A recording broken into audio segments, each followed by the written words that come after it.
Hello everyone, welcome to my channel Farm Master Vipin Mishra में। जैसे कि आपको पता है कि ये जो चैनल है ये फार्मास्यूटिकल इंडस्ट्री में जो अपडेशन होती है उसके रिलेटिव मैं इस पे बताता हूँ। साथ में ही जो इंटरव्यू के पर्पज से कैसे क्वेश्चन आंसर पूछे जाते हैं और इसी वीडियो के माध्यम से मैं सबको बताता हूँ। आज का जो मेरा टॉपिक है ये टॉपिक खास होने वाला है क्योंकि इसमें क्या क्या चैलेंजेस आते हैं फार्मास्यूटिकल इंडस्ट्री में इंक्रीमेंट के टाइम पे। तो इंक्रीमेंट के टाइम पे क्या क्या होता है, पहले पहले हम ये समझेंगे इंक्रीमेंट होता क्या है और भी बहुत सी चीज़ें हैं इसमें कि इंक्रीमेंट कब आता है और उसका एरियल क्या होता है। तो ऐसे कुछ बहुत सारे पॉइंट ऐसे होते हैं जो या यहाँ पे फ्रेशर हो या जो एक्सपीरियंस है कहीं ना कहीं कुछ बातों का उनको पूरा नॉलेज नहीं रहता है।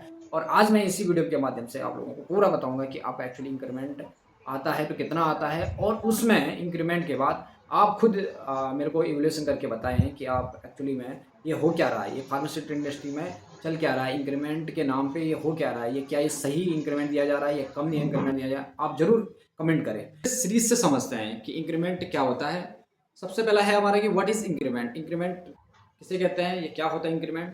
तो साल भर में एक अमाउंट आपको दी जाती है जिसमें आपको ये बताया जाता है कि भाई इस साल आपने काम कर लिया है, अब नेक्स्ट ईयर के लिए आप तैयार हो जाओ। ऐसा एक अमाउंट दिया जाता है, यानी मतलब जो आपकी सैलरी होगी उस सैलरी में कुछ परसेंट आपको बढ़ के दिया जाएगा और वो जो कुछ परसेंट बढ़ के दिया जाता है उसी को ही इंक्रीमेंट कहा जाता है। उसके बाद यहाँ पे रहता है कि एक्सेप्टेंस जो रहेगा आपका, जिस समय आपने इंटरव्यू दिया होगा या उस समय आपकी जो एक्सेप्टेंस रहती है वो बहुत ज़्यादा हाई रहती है कि हमें हो सकता है इतना परसेंट मिल सकता है, उतना परसेंट मिल सकता है। लेकिन जब ये इंक्रीमेंट आता है तो जो आपकी एक्सेप्टेंस रहती है वो वहीं की वहीं रह जाती है और जिससे कि आपको उससे कम अमाउंट आपको मिलता है। तो इस चीज़ का ध्यान। नेक्स्ट है हमारा कि व्हाट इज फार्मास्यूटिकल्स। मतलब पहले सबसे पहले ये समझते हैं कि फार्मास्यूटिकल होता क्या है। इंक्रीमेंट तो हमें करेंगे लेकिन पहले ये समझते हैं कि फार्मास्यूटिकल होता क्या है। फार्मास्यूटिकल कंपनियां जो होती है वो है manufacturing of drug, always priority of product quality, always priority of quality और फोकस ऑन गुड जो मैन्युफैक्चरिंग है उसकी या मेडिसिन। थोड़ा इन्फ्लेशन को भी समझते हैं कि इन्फ्लेशन होता क्या है। अब इन्फ्लेशन का मतलब होता है कि महंगाई भत्ता, समझ लो कि जैसे जैसे आपका सैलरी बढ़ेगी तो वैसे वैसे अगर अगर महंगाई बढ़ रही है तो कहीं ना कहीं आप भी वहाँ पे लॉस में हो रहा है। अब सपोज आपका जो इंक्रीमेंट है, इंक्रीमेंट आ रहा है आपका 4 से 5%, लेकिन साल भर में जो अगर महंगाई बढ़ रही है वो अगर 7 से 8% अगर बढ़ रही है तो कहीं ना कहीं जो आपका सैलरी का जो क्राइटेरिया होगा, यानी जो आपका इंक्रीमेंट होगा और जो वहाँ पे साथ में जो वहाँ का इन्फ्लेशन होगा वो हमेशा अप डाउन रहेगा।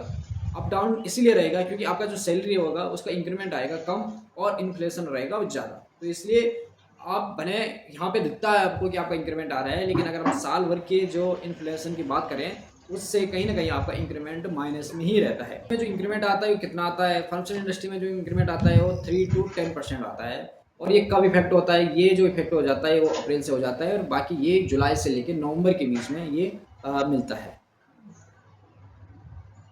यहाँ पे एक ग्राफ दे रखा है, इसमें हम ये समझते हैं कि जो इंक्रीमेंट और इन्फ्लेशन का क्या यहाँ पे ग्राफ शो कर रहा है।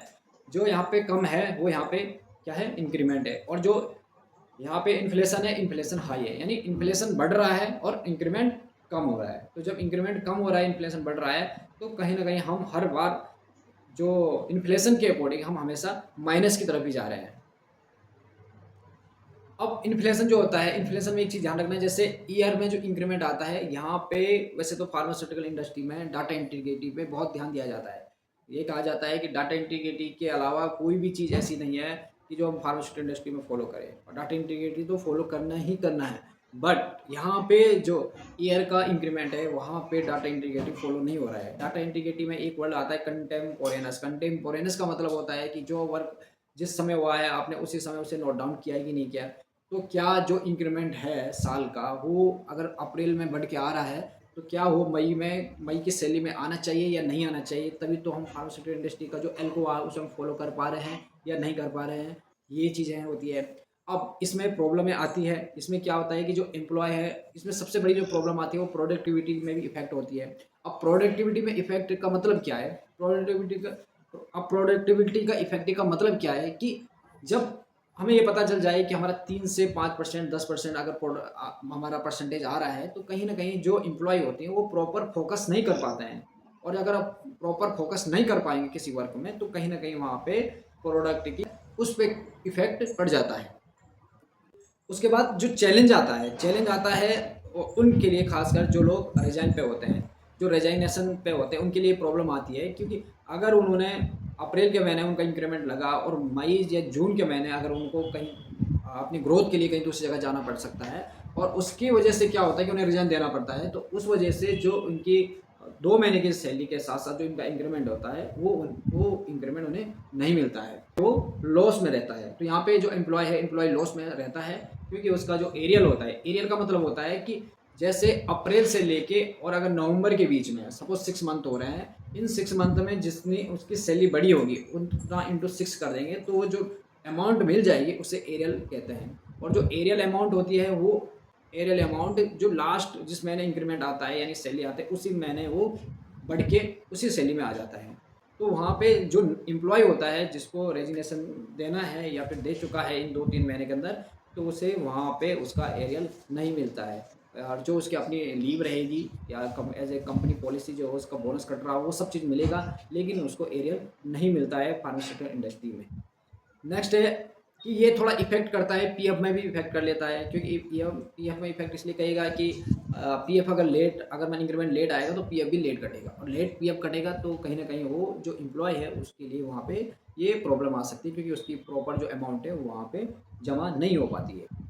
तो ये कुछ फैक्ट थे इंक्रीमेंट के रिलेटिव कि इंक्रीमेंट का क्या क्राइटेरिया होता है। जैसे कि आपने देखा है कि 30 से लेकर 10% के बीच में यहाँ पे बहुत से ज़्यादा चैलेंजेस आती है, और इंक्रीमेंट अगर टाइम से मिलता है सबको।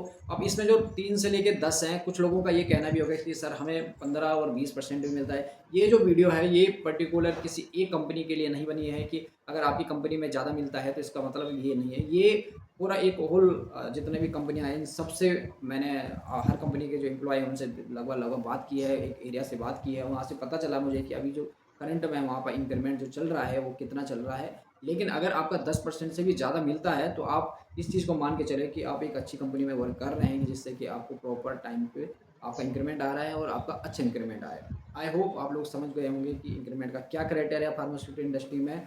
आप कुछ अगर किसी और टॉपिक पे वीडियो बनाना है तो आप कमेंट में ज़रूर लिखें और चैनल को सब्सक्राइब करें। Okay friend, thank you.